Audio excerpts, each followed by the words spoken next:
भूत ration card पर एबे भूत चाषी फेक चाषी को चिन्हट पाई सरकार कर निष्पत्ति एणिकी चाषी करिबे ई केवाईसी खरीफ धान किनिबा पाई एबे चली पंजीकरण आउ से पंजीकरण बेले ई केवाईसी बाध्यतामूलक प्रत्येक समवाय समिति रे हेबो ई केवाईसी देबाकू आधार कार्ड देई फिंगरप्रिंट एवं आखि स्कान करबाकू हेबो।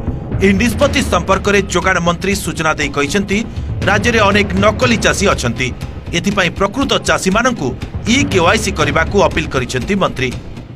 चलित वर्ष जेतेबेले रजिस्ट्रेशन करा जिवो समस्त चाषी भाई भौणी मानकू मोर निवेदन से माने ई केवाईसी करिवे कारण ई केवाईसी माध्यम रे आमे जानि परिबो प्रकृत चाषी किए ता द्वारा जेते फॉल्स चाषी बाद पड़ी छिबे।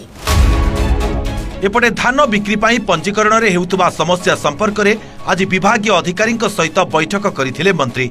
पंजीकरण रे किछि शर्तावली को कोहल करिसेंती सरकार। बापा किंबा जेजे बापा नाम थिबा जमी को पुओ चाष करुथिले एणिकी पंजीकरण करि परिबे। या सहित जदि एकाधिक पुओ थाई जणे पुओ जमी चाष करुछि ताहले अन्य भाई मानक लिखित स्वीकृतिनामा दाखल करबाकू हेबो। तेबे पूर्वरु एही शर्तावली पाई पंजीकरण रे अनेक समस्या हेउथिला। एपटे सरकार को ई केवाईसी निष्पत्ति को स्वागत करिसेंती चाषी।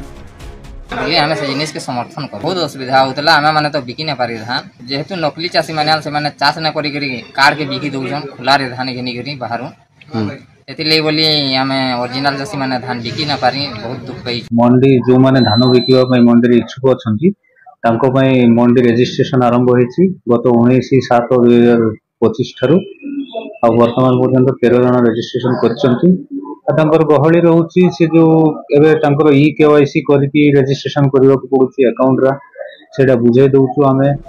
बीजेडी सरकार समय कालिया योजना रे प्राय 1,28,000 अयोग्य चाषी को 782 कोटी टंका बंटा जाइथिला।